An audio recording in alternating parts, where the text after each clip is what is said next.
galera, meu nome é Elias Neto e nesse vídeo eu vou estar falando sobre um assunto que parece que assusta grande parte aí dos estudantes. Eu vou estar falando sobre cabeça óssea. Lembrando que esse vídeo é apenas uma introdução a esse assunto. Bom galera, a primeira coisa que nós temos que saber é a localização da cabeça óssea. Lembrem-se que ela vai estar localizada em cima da coluna vertebral e sendo sustentada pelo Atlas, a nossa primeira vértebra cervical. E só uma curiosidade aí sobre Atlas, é que Atlas, na mitologia grega, foi um titã castigado por Zeus a sustentar o mundo nas costas. Por isso que essa vértebra ganhou esse nome. Então é como se ela fosse aí esse deus e a cabeça fosse aí o mundo, no caso. Bom, mas é só uma curiosidade. Vamos continuar.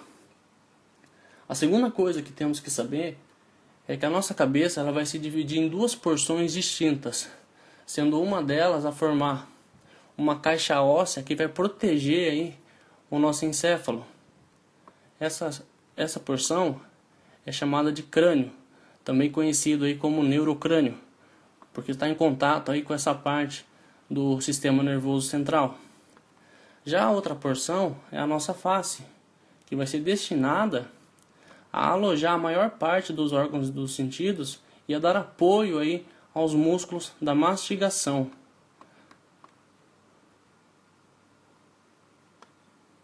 Bom galera, agora que nós já sabemos como está dividida a nossa cabeça óssea, nós temos que saber que o crânio ele também vai ser dividido em duas partes. Em uma parte superior, também conhecida aí como abóbada craniana, e uma parte inferior, chamada de base. Mas como que a gente limita abóbada e base?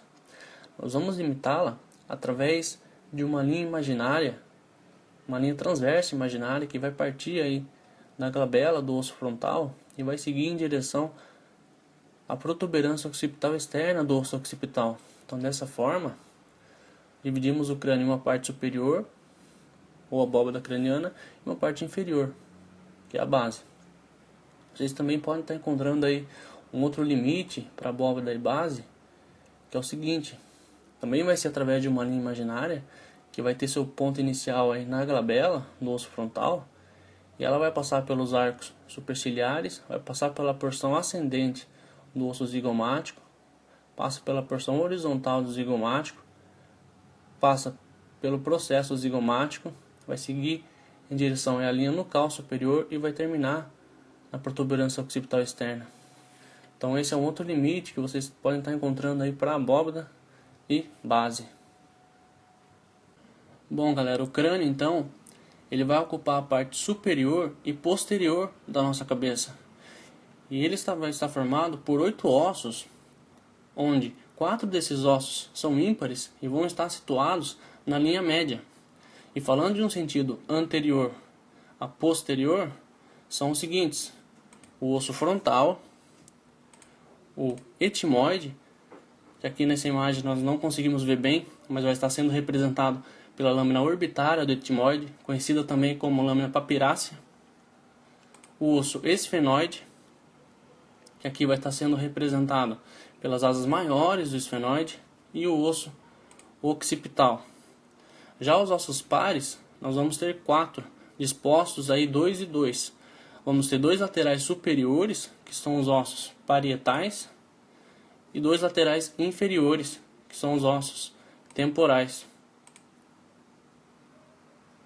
Já a nossa face, por sua vez, galera, ela vai estar sendo formada por 14 ossos, e também vai ter aí seus ossos pares e ímpares, onde os pares são os seguintes: os ossos nasais, os maxilares, os zigomáticos, os lacrimais, ajudando a formar parte aí das órbitas, os cornetes inferiores, que são chamados de inferiores porque existem outros 2 cornetes, que são os médios e os superiores, que vão estar se desprendendo aí da face interna do osso etimoide. Porém, eles não são ossos independentes, são ossos que pertencem ao osso etimoide. Já os ossos ímpares da face é o osso vômer, que vai estar ajudando a formar o septo aí da cavidade nasal, e a mandíbula, o único osso móvel aí da nossa cabeça, que se articula aí com o osso temporal, através da ATM, articulação temporomandibular.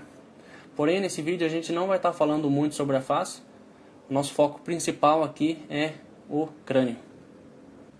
E essas diversas peças ósseas que formam o nosso crânio, elas vão pertencer ao grupo dos ossos planos.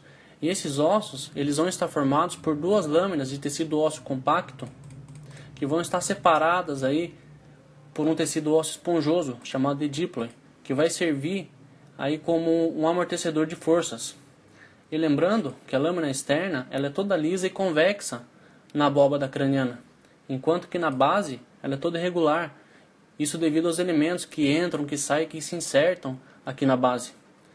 E a lâmina interna ela é um pouco mais delgada que a externa, e por ela estar em contato com o encéfalo, ela vai apresentar impressões digitais correspondentes aí às circunvoluções cerebrais.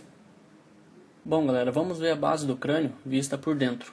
Essa é a base do crânio, sua parte interna, uma vista superior. Lembrando que na linha média nós vamos ter aí os ossos ímpares do crânio, que falando de um sentido anterior a posterior, são o frontal, o etimoide, o esfenoide e o occipital. Nós dividimos a base do crânio em 3 compartimentos ou 3 fossas, que são a fossa cerebral anterior, a fossa cerebral média e a fossa cerebral posterior. Como que a gente divide esses compartimentos? A gente divide através de 2 linhas imaginárias, onde a primeira vai estar limitada pelo canal óptico e pelo borde posterior das asas menores do esfenoide. E a segunda linha, ela vai passar pelo borde posterior aí da fossa hipofisária e vai passar pelo borde superior aí do penhasco do temporal. Então dessa forma nós temos fossa cerebral anterior, fossa cerebral média e fossa cerebral posterior. E em cada compartimento desse, nós vamos ter algumas estruturas, como por exemplo, na fossa cerebral anterior, nós vamos encontrar aí a crista galli, que tem esse nome aí porque ela é comparada com a crista de um galo. E anterior a ela, temos aí o forame cego, que tem esse nome porque ele não permite a passagem de nada. Ele serve de inserção a uma prolongação da dura mater. Lembra lá das 3 meninges que envolve o encéfalo. E ao lado da crista galli, nós vamos ter aí os canais olfatórios, que vão estar perfurados aí por cerca de 25 a 30 forames, bem pequenininhos, que vão permitir aí a passagem dos filetes do nervo olfatório. E em cima desses canais estaria descansando aí o bulbo olfatório. Já no compartimento médio, o que nós encontramos? A fissura orbitária superior, permitindo a passagem dos nervos motores do olho. Encontramos também o forame redondo, para o nervo maxilar. Forame oval, para o nervo mandibular. Forame espinhoso, para a artéria meningia média. E não podemos nos esquecer aí da fossa hipofisária, onde estaria descansando aqui a glândula hipófise. E no compartimento posterior, temos aí o forame magno, permitindo a passagem da medula e das artérias vertebrais, enfim. E para terminar esse vídeo, vamos dar uma olhada aqui na abóbada craniana. Essa é sua vista superior, onde aqui é anterior e aqui posterior, onde nós vamos encontrar suturas. O que é uma sutura? É um tipo de articulação do tipo sinartrose, ou seja, aquela articulação que não nos permite o movimento. E aqui nós vamos encontrar uma sutura unindo o osso frontal com os 2 parietais, chamada aí de sutura coronal ou sutura frontoparietal. Aqui uma outra sutura unindo os 2 ossos parietais, chamada de sutura interparietal ou sagital. E aqui unindo os 2 ossos parietais com o osso occipital, chamado de sutura parieto-occipital ou sutura lambiloide. E por último, o que eu gostaria de estar falando são os pontos suturais. O que é um ponto sutural? São pontos onde estão unidos mais de 2 ossos, como por exemplo, aqui nós temos um ponto unindo o osso frontal com os 2 parietais, chamado de bregma. Aqui um ponto unindo os 2 ossos parietais com o occipital, chamado de lambda. E aqui, para frontal, asa maior do esfenoide, parietal e temporal, ptério. E para parietal, temporal e occipital, astério. Então, eu vou acabar esse vídeo por aqui. Se esse vídeo te ajudou de alguma forma, não esquece de estar curtindo, se inscrevendo no canal e compartilhando esse vídeo para que outras pessoas vejam. Muito obrigado por assistir essa aula até o final e até a próxima. Valeu!